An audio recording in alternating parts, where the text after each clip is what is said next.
State health regulatory excellence index. So ప్రధానంగా మనకి ఏవైతే మెడిసిన్స్ ఉంటాయో, మెడిసిన్ మ్యానుఫ్యాక్చరింగ్, మెడిసిన్ యూసేజ్లో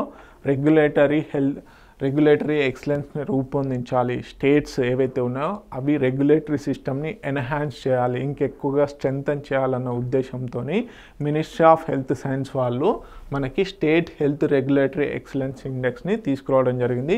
ఇది ప్రతి మంత్ కూడా ఎవ్రీ మంత్ కూడా మానిటరింగ్ చేయడం జరుగుతుంది. ఎవ్రీ మంత్ కూడా మానిటరింగ్ అనేది చేయడం జరుగుతుంది. సో దీనికి సంబంధించిన డీటెయిల్స్ చూద్దాము. Okay, first of its kind national initiative, ఇది ఫస్ట్ టైం తీసుకురావడం జరిగింది. To benchmark and strengthen state drug regulatory systems ఏవైతే ఉన్నాయో through a transparent and data driven framework ద్వారా బేసిక్గా మెడిసిన్కి సంబంధించి వాటిని రెగ్యులేట్ చేయాలి అన్న ఉద్దేశంతో.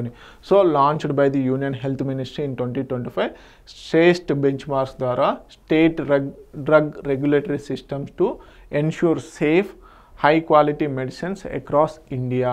సో దీన్ని ఎవరు తీసుకురావడం జరిగింది? ప్రధానంగా central drug standards control organisation తీసుకురావడం జరిగింది. సో బేసిక్గా దీని యొక్క ఫ్రేమ్వర్క్ అండ్ అసెస్మెంట్ ఏ విధంగా ఉంటుందంటే, స్టేట్స్ కేటగిరైజ్ మ్యానుఫ్యాక్చరింగ్లో మొత్తం 27 ఇండెక్సెస్ ఉంటాయి. సో 5 థీమ్స్ ఉంటాయి. అదేవిధంగా డిస్ట్రిబ్యూషన్ వచ్చేసి 23 ఇండిసెస్. సో ఈ 5 థీమ్స్ ఏంటి అంటే human resources, infrastructure, licensing, surveillance, అదేవిధంగా రెస్పాన్సివ్నెస్. ఈ 5 థీమ్స్తోని 25 ఇండికేటర్స్ అనేవి తయారు చేయడం జరిగింది.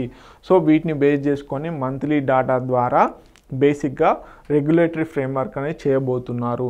So designation of approvals and lab testing capabilities, okay, అదేవిధంగా centre state collaboration and sharing best practices, capacity building workshop, ఇవన్నీ చేయబోతున్నారు. సో ప్రధానంగా ఏంటి అంటే మంత్లీ డాటా డ్రివెన్తోని బేసిక్గా స్టేట్స్లలో, రాష్ట్రాలలో మనకి ఈ డ్రగ్ రెగ్యులేటరీని సర్వేలెన్స్ చేయడము, స్ట్రెంథన్ చేయడమే దీని యొక్క ప్రధాన ఉద్దేశము.